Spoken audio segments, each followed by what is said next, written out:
In the summer of 1944, as the Allied armies pushed deep into occupied France, the fields and hedgerows of Normandy became the stage for some of the most brutal and chaotic tank battles of the war.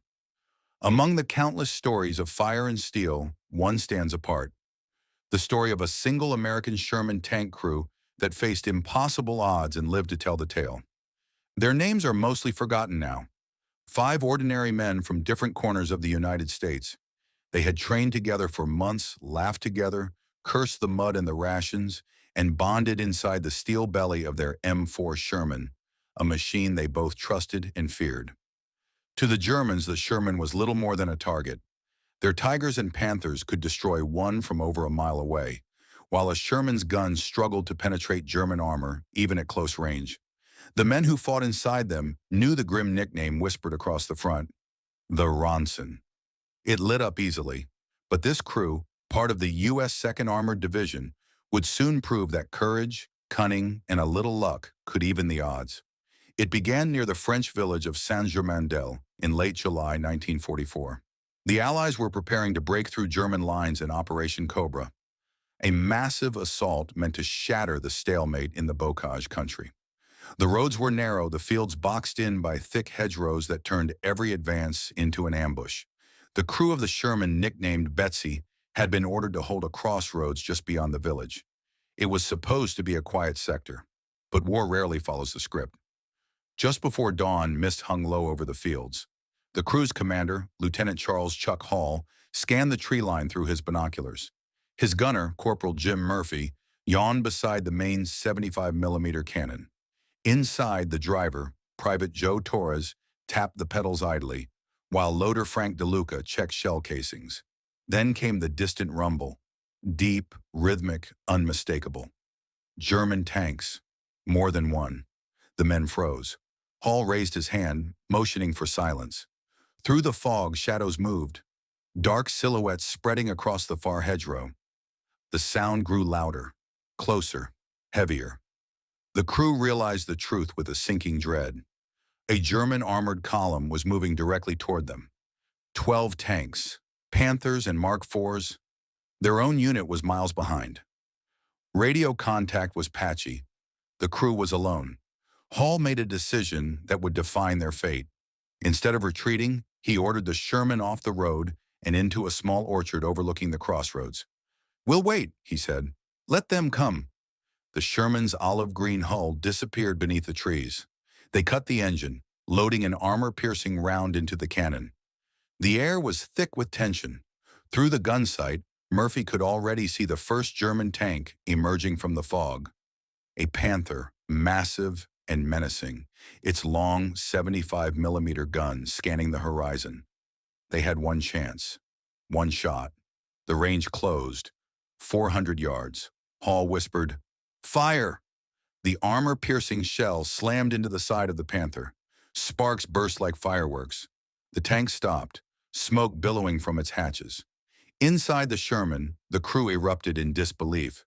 They had destroyed a Panther, the Hunter, with a single well-placed shot, but their triumph lasted only seconds. Another Panther turned its turret toward the orchard. Hall shouted, "Reverse! Reverse!" The driver gunned the engine. Dirt and leaves exploded around them as shells tore through the hedgerow. One hit the ground just short of the Sherman, showering it with shrapnel. Another screamed overhead. Murphy swung the turret and fired again, this time hitting the second Panther's track. The German tank lurched, crippled. The crew cheered, adrenaline coursing through the cramped steel chamber. But 10 more tanks were coming. Outnumbered 12-1, they had no choice but to fight or die. The ambush had begun, and for the next 20 minutes, that lonely orchard would become a graveyard of steel. The first 2 Panthers burned fiercely, black smoke twisting up through the fog, but the sound that followed chilled the crew to their bones. The thunder of engines advancing, closer and closer. The Germans were spreading out, forming a kill line. The ambush had worked once, but the next wave wouldn't be so blind. Inside the Sherman, heat and noise pressed in from all sides. The smell of cordite, oil, and sweat filled the cramped space. Lieutenant Hall's voice crackled over the intercom, calm but urgent. "Murphy, 2 o'clock, coming over the ridge." Through the gunner's sight, Murphy saw another silhouette. A Mark IV, smaller than the Panther, but still deadly. He steadied the crosshair and fired. The shell struck the turret and ricocheted harmlessly. "Hit it again!" Hall shouted. The second round found its mark. The German tank erupted, flames gushing from its hatches. A cheer went up, but it died just as fast. The loader, DeLuca, slapped the next shell into place. "We've got 9 left," he shouted. 9 shells, 10 enemy tanks. Outside, the Germans began returning fire in earnest. Shells slammed into the orchard, shredding trees, spraying the Sherman with splinters and dirt. One explosion lifted the tank off the ground slightly before it crashed back down with a groan of metal. Torres, the driver, yelled, "We can't stay here, Lieutenant. They've got our range." Hall made a split-second decision. "We move 20 yards left, then back it up into that ditch. Keep low." The Sherman roared to life, crunching through branches as it repositioned. From a distance, the Germans assumed they'd destroyed it, until another 75mm shell ripped through the side of a fourth tank. Panic spread among the German formation. They couldn't see where the fire was coming from. The orchard and hedgerows had turned into a deadly maze. What the Americans lacked in firepower, they made up for in cunning. Hall knew the terrain like a hunter. Every movement, every pause was calculated. He fired from one spot, then moved before the enemy could respond. The Germans were shooting blind, their shells tearing through empty hedgerows. Within minutes, 3 more tanks were disabled. One burned where it stood, another sat silent, crew bailing out into the fields. By now, the Sherman was running dangerously low on ammunition. The crew's hands were blistered, their ears ringing from the constant shock of firing. DeLuca wiped sweat from his brow, shouting, "2 rounds left, Lieutenant." "That's it." Hall nodded grimly. "Make them count." The 8th German tank rolled forward. A Panther again, its gun glinting in the morning light. Hall waited, holding his breath. "Steady! Steady!" Murphy fired. The shot pierced the Panther's front plate. Smoke erupted from the engine, followed by a deafening explosion. The 9th tank fired back almost immediately. The shell struck the ground near the Sherman, ripping open the earth and throwing the crew violently inside. The intercom went dead. The driver coughed, blood on his lip. "We're hit, but we're good," he gasped. Hall gritted his teeth. "Then we keep going." Outside, the battlefield had turned into a furnace. Burning tanks belched black smoke that hung heavy in the air. Dead leaves drifted down like ash. The German advance had stalled. Their commander, unaware how few shells the Americans had left, ordered a retreat to regroup. Inside Betsy, the crew sat in stunned silence. They had destroyed 8 tanks. 4 remained somewhere beyond the smoke. DeLuca looked at the empty ammo rack, then at Hall. "Sir, we're down to 1 round." Hall nodded slowly, eyes fixed on the distant ridge. "Then that's 1 more than they expect." He leaned back, sweat streaking down his face, and muttered the words that would stay with the crew for the rest of their lives. "We're not done yet." The battlefield was silent for a brief, unreal moment. The kind of silence that only comes after chaos. Smoke drifted through the orchard, and the only sound inside the Sherman was the soft tick of cooling metal. The men sat motionless, waiting for the next move, knowing it could be their last. Outside, the air shimmered with heat and smoke. Lieutenant Hall peered through the periscope, scanning the distant tree line. The German armor had pulled back for now, but they weren't gone. He could see faint movement, shadows shifting, engines idling. The next attack was coming. The intercom crackled back to life. "Radio's still shot," DeLuca said. "No word from command." Hall's jaw tightened. They were alone, cut off, and down to 1 shell. It was 10:47 a.m. on June 12, 1944. The battle for the French village of Villers-Bocage had spread across the countryside, where hedgerows turned every field into a deadly ambush zone. What Hall's crew didn't know was that they were holding the flank for an entire American battalion still moving up the road behind them. If they fell, the German panzers would punch through the line, and hundreds more would die. Inside Betsy, the tension was suffocating. Murphy, the gunner, looked at the single shell resting in the breach. "1 shot, 1 chance," he muttered. Hall's voice was low, steady. "Then make it count." Through the smoke, the Germans began to move again. cautiously this time, learning from their losses. Two Mark IVs flanked wide left, while a Tiger tank, its massive 88mm gun gleaming, rolled slowly into view. Murphy froze at the sight. Tiger, he whispered. Everyone in the Sherman knew what that meant. The Tiger was nearly invincible head-on. Its armor could shrug off anything the 75mm gun could throw at it. Hall knew this too, but retreat wasn't an option. "Hold fire," he said. "Let it come closer." The German tanks advanced methodically, their commanders confident that the lone Sherman was crippled. The Tiger turned its turret, scanning the orchard. Hall could almost feel its gaze sweep across the trees. Then, movement. A glint of metal through the smoke. A German tank commander had opened his hatch to get a better view. Hall didn't hesitate. "Now!" Murphy fired the last shell. The round struck the Tiger's exposed vision port, shattering it in a burst of fire. The shell didn't penetrate the armor, but it ricocheted inside the hatch, killing the commander instantly. The tank lurched to a halt, smoke pouring from the turret. The other German crews, thinking the Tiger had been destroyed, panicked and reversed course. Inside the Sherman, the men erupted in disbelief. "You hit him! You actually hit him!" DeLuca shouted. Murphy let out a breath he didn't know he'd been holding. "We're dry," he said, voice trembling. Hall nodded grimly. "Then it's time to disappear." The Sherman backed slowly through the orchard, its engine growling, treads grinding through mud and debris. Hall ordered Torres to keep the tank in gear, but stay low, using the smoke and wreckage as cover. Every tree, every hedgerow became a shield.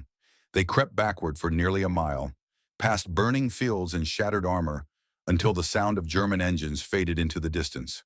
Only then did Hall finally speak. "We've done our part. 8 tanks destroyed, 1 Tiger disabled, and a line held by a single Sherman crew. Their ammunition was gone, their radio destroyed, but they had survived.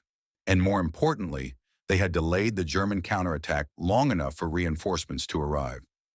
But the war wasn't finished with them yet. As they rolled toward the rear lines to resupply, Hall looked out across the smoke-stained fields and muttered quietly, "We've lived through hell once today. Let's see if luck holds." The fields of Normandy were littered with the wreckage of war. Burned-out tanks, twisted trucks, and shattered trees that once lined peaceful farm roads. The Sherman Betsy limped through it all, its armor scarred and pitted from near misses, its treads coated in mud and ash. Inside, the men were silent. They had escaped the ambush, but only barely. Lieutenant Hall leaned forward, peering through the periscope. "Keep us in the hedgerow," he ordered. "We'll use the cover." Private Torres nodded, gripping the controls tightly. "Engine's running hot, sir. Let her breathe when you can." But we're not stopping behind them. The smoke of battle still rose in dark plumes across the French countryside. The German armor, stunned by the ambush, had pulled back to regroup. For the moment, the Americans had space, precious minutes to fall back, reload, and prepare for the next wave. As Betsy crawled toward the rally point, Sergeant DeLuca worked the field radio, trying to re-establish contact. Static hissed through the speaker. "Command, this is Baker 3. Do you copy?" "Nothing. Just silence." "Radio's fried," DeLuca said quietly.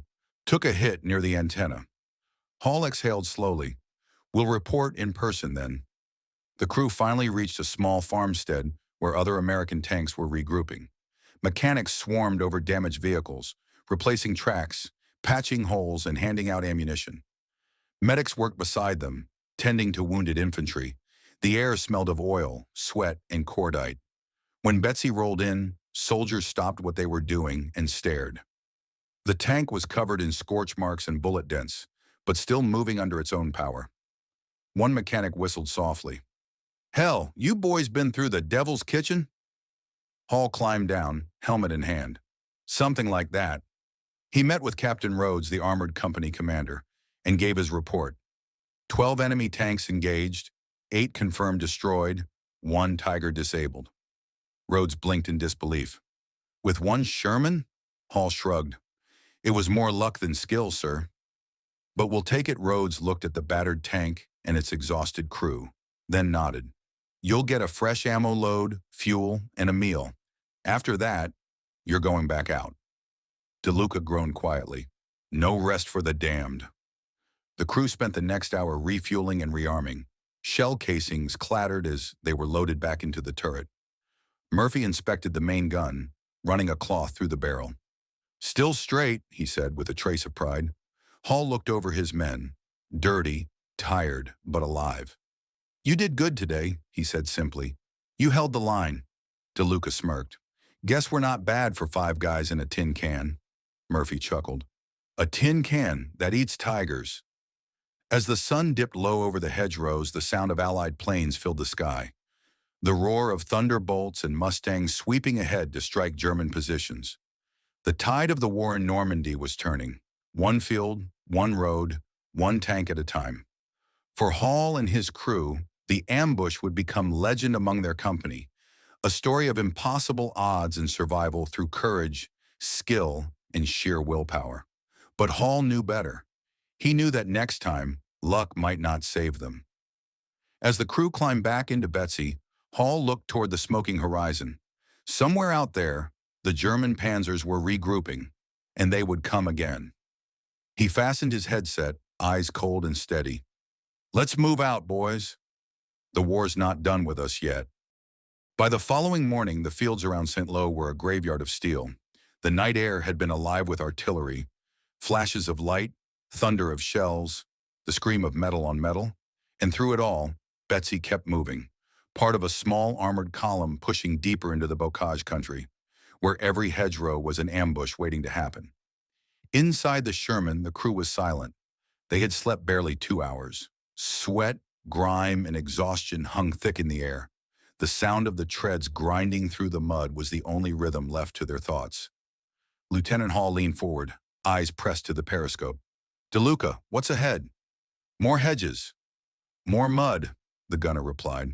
If there's a road under this, I can't see it. The Sherman was built for open terrain, fast, maneuverable, deadly in groups. But Normandy was no place for open fights. The hedgerows turned every field into a fortress. The Germans knew every bend, every crossing. They waited with Panzerfaust and machine guns hidden behind thick green walls. The Americans called it the Green Hell. Hall's unit was tasked with clearing a small village suspected to house a German anti-tank team. On paper, it was a routine sweep. In practice, it was suicide. As they neared the first stone farmhouse, Murphy spotted movement. 11 o'clock! Window! Hold! Hall ordered. Before they could react, a flash erupted from the hedge. A shell screamed overhead, exploding in a nearby ditch. Mud and dirt rained over the Sherman's hull. Panzerfaust! Torres shouted. Hall barked orders. Traverse left! Load he! The turret swung, the main gun roared, and the farmhouse disintegrated in a burst of smoke and splintered wood. When the dust cleared, there was silence. Then the faint crackle of fire. For hours they advanced, inch by inch, clearing the fields one hedgerow at a time. Each turn brought new danger. A sniper, a hidden gun, a mine buried under the mud, and always the fear of the unseen tiger. By noon, their supporting infantry had fallen back, pinned by German mortars. The Shermans were alone. Hall's crew found cover behind a collapsed barn, reloading in the brief lull. DeLuca broke the silence. We're burning through shells fast, sir. Maybe 10 left. Hall nodded. Make everyone count. The men ate cold rations in silence, each lost in thought. They had survived yesterday's ambush, but the war didn't care. It came again, and again, like the tide. Murphy, the gunner, looked out at the smoke rising from the valley.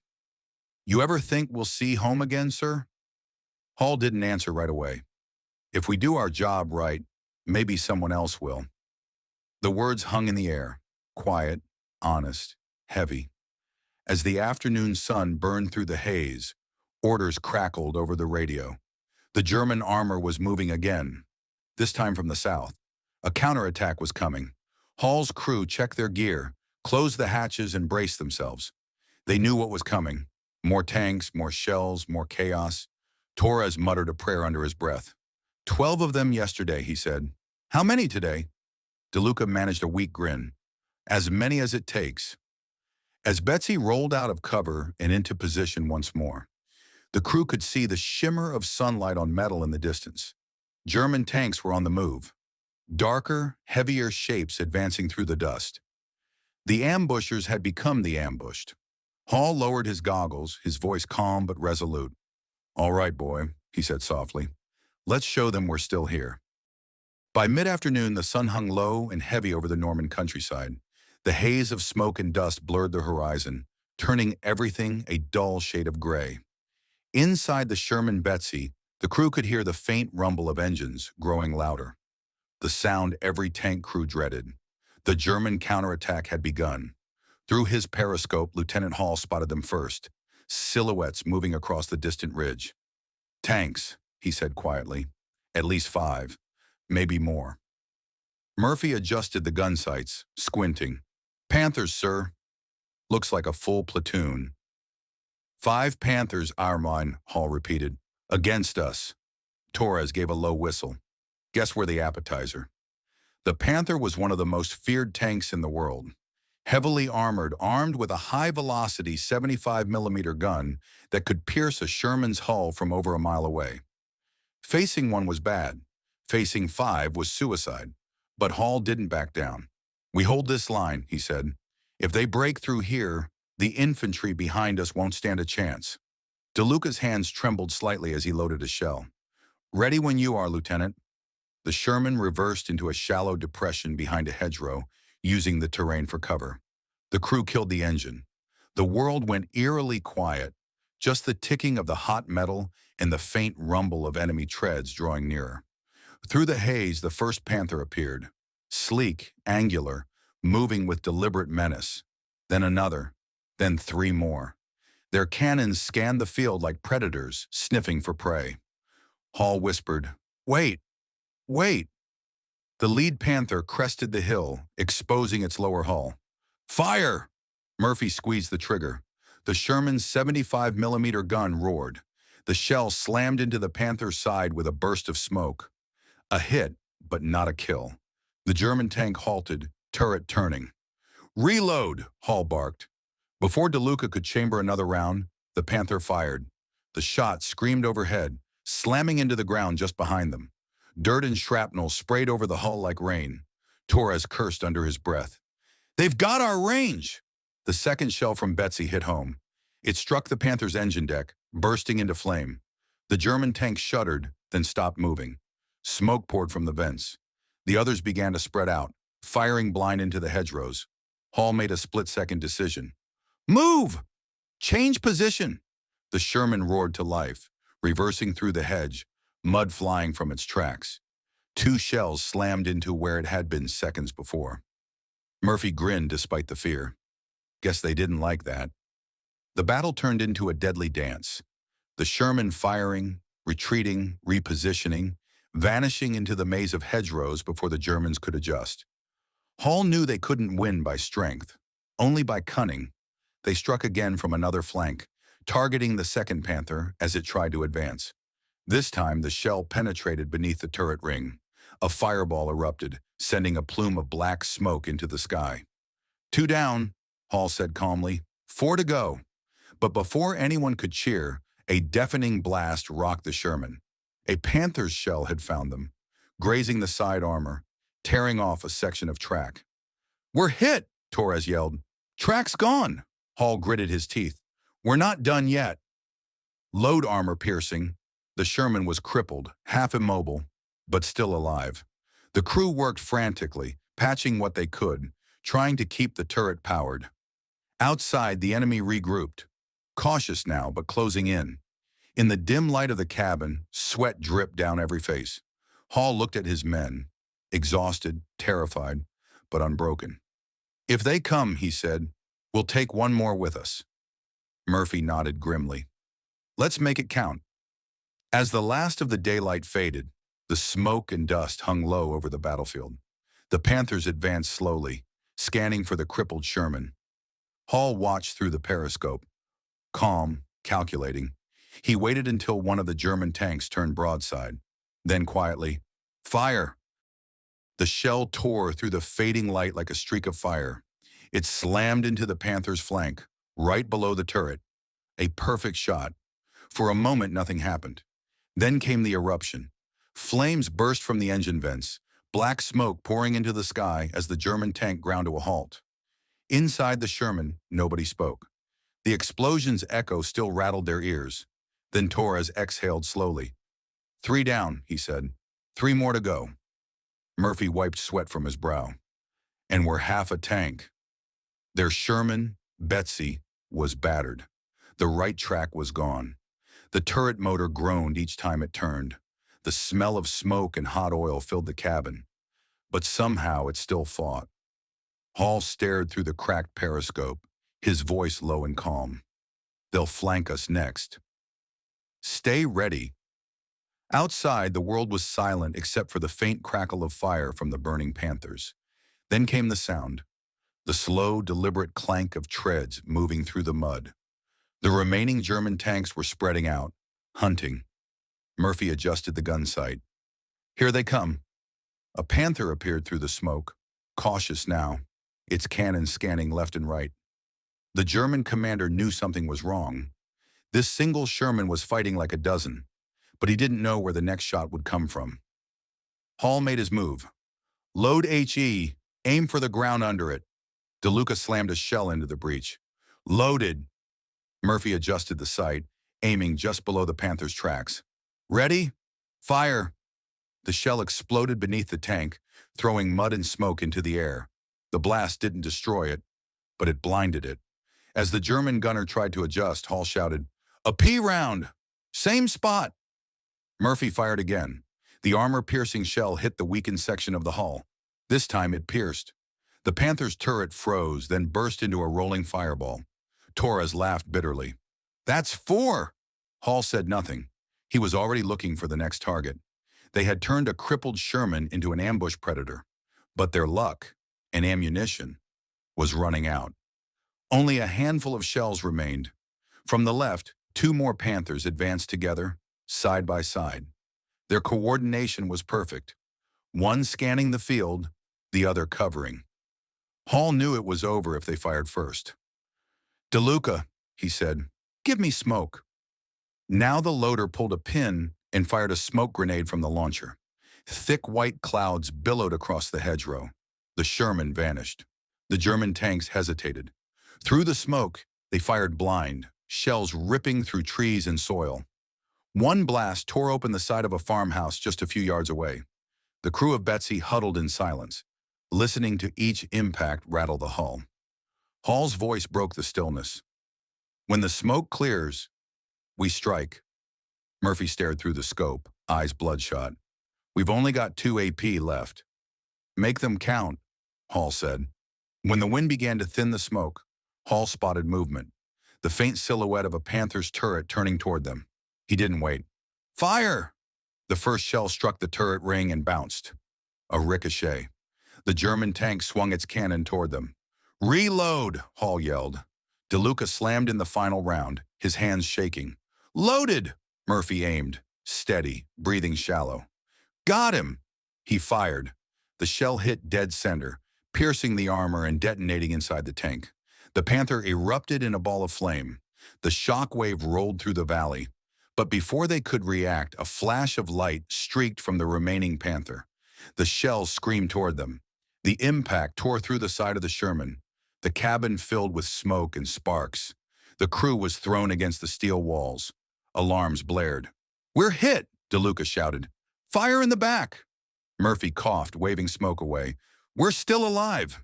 Hall's voice was calm, almost eerily so. "Then we're still fighting." Through the smoke and fire, Betsy stood her ground. The last Panther was still out there, searching, waiting. Hall took a breath. "We've got no shells left," Torres said. Hall looked around the cabin. "Then we'll make them think we do." He pointed to the hatch. "DeLuca, get the smoke grenades. We're not done yet." The last duel was coming. 1 Panther, 1 crippled Sherman. The next few moments would decide everything. The battlefield had fallen eerily silent. Smoke drifted through the valley like fog, carrying the stench of burning oil and cordite. In the distance, the last German Panther crawled forward. cautious, deliberate, like a predator stalking a wounded prey. Inside Betsy, the Sherman's crew worked in near darkness. The electrical systems were half dead, and the interior was thick with smoke. Every surface was hot to the touch. Yet in that chaos, Captain Hall's voice remained calm and steady. "Listen," he said quietly. "They think we're finished." "That's our advantage," Murphy coughed, eyes watering from the fumes. "We don't even have shells." "Doesn't matter," Hall replied. "We have smoke, and we have their attention." Torres reloaded the smoke launchers, his hands trembling but determined. DeLuca, the loader, ripped a piece of cloth from his sleeve, wrapped it around a glowing metal pipe, and doused it with oil. "If this doesn't work," he muttered, "at least it'll look good." Hall smiled grimly. "Let's make them think we're still firing." Outside, the Panther's turret turned slowly, its massive gun sweeping left and right. Through the commander's periscope, the Sherman looked like a smoking wreck. The German crew could see no movement. Then suddenly, Betsy came alive. Her turret turned sharply through the haze. Her machine gun burst into life, spitting tracer fire across the field. Thick smoke poured from her launchers, rolling across the grass like fog. From the Panther's perspective, it looked like the Sherman was firing again, preparing for another ambush. The German gunner panicked. "Feuer! Fire!" The Panther's main gun roared. The shell smashed into the dirt just meters short of its target, sending mud and debris across the Sherman's hull. Hall seized the moment. "Torres, reverse! Get her behind the ridge!" Torres slammed the lever. The damaged track groaned but moved inch by inch. The Sherman limped backward into cover, vanishing into smoke and fire. The German tank commander peered through the haze, trying to confirm the kill. But Betsy was gone. He hesitated, his instincts torn. Moving forward meant exposing his flank. Waiting meant giving the enemy time. Inside the Sherman, the crew sat in silence, hearts pounding. They had no ammunition, no mobility, and almost no hope. But they were still alive. Murphy looked at Hall. "We can't stay here. If he circles, we're done." Hall nodded slowly. "Then we make him come to us." DeLuca frowned. "With what?" Hall pointed to the nearby hedgerow. "With bait." Torres understood first. He climbed halfway out of the hatch, under covering smoke, and threw a burning cloth into the open field. Flames caught on the dry grass, spreading fast. From a distance, it looked like the Sherman had been hit and was burning for good. The German commander saw the flames and made his move. The Panther rolled forward, confident now, its engine rumbling like thunder through the smoke. As it advanced, its flank turned, perfectly exposed to the ridgeline. Hall raised his binoculars, eyes narrowing. "Come closer," he whispered. "Just a little closer." What the Germans didn't know was that Hall had radioed for help 30 minutes earlier. The signal had barely gone through, but it had reached a nearby column of Shermans regrouping after the battle. And now, as the Panther moved into position, the faint growl of distant engines echoed from the western ridge. Torres froze. "You hear that?" Murphy's eyes widened. That's friendly armor." Hall smiled for the first time in hours. "Right on time." Out of the smoke, 3 American Shermans appeared, their silhouettes emerging against the burning horizon. The lead tank fired immediately, the shell striking the Panther square in the turret. The explosion tore through the German machine, flames bursting skyward as its ammo cooked off. The Panther's turret was ripped apart, landing yards away in a field of smoke and fire. Torres slammed his fist on the side of the Sherman. "They got him!" Murphy let out a shaky laugh. "We made it." The last Panther burned as the reinforcements arrived. The battle was over. 12 German tanks destroyed. One lone Sherman still standing. Inside Betsy, the crew sat in silence. Their hands shook, their faces blackened with soot. They had survived the impossible. Hall finally spoke, his voice calm but tired. "Good work, boys. Let's go home." In that valley in France, one Sherman crew had written a legend, not through firepower or armor, but through courage, cunning, and sheer will to live. The odds had been impossible, but they had held, and their story would echo long after the smoke had cleared. When dawn broke over the French countryside, the valley was quiet again. Smoke rose from the blackened hulks of tanks. a grim monument to the chaos of the night before. The fields were scarred with craters, the trees shredded by shrapnel. In the middle of it all sat Betsy, the battered Sherman that had somehow survived it all. Captain Hall and his crew emerged slowly, blinking in the pale light. Their uniforms were torn and stained, their faces dark with soot. But they were alive, and that fact alone seemed impossible. Murphy climbed on top of the turret, looking at the horizon. "We should be dead," he muttered. Torres gave a tired grin. "Yeah, well, maybe death got lost in the smoke." Hall smiled faintly but said nothing. His eyes were fixed on the wreckage of the German armor spread across the valley floor. 12 tanks, Panthers, Panzer IVs, and one Tiger, lay broken and smoldering. The price of their ambition. When the reinforcements arrived fully, the sight left even the seasoned tankers speechless. They had expected to find a massacre, another Sherman crew crushed under German firepower. Instead, they found Betsy standing in a graveyard of enemy steel. An officer from the arriving column approached Hall, stunned. "Who did this?" Hall just shrugged. "We did. Or maybe she did." He patted the side of Betsy's hull. The men who examined the battlefield later would call it a miracle.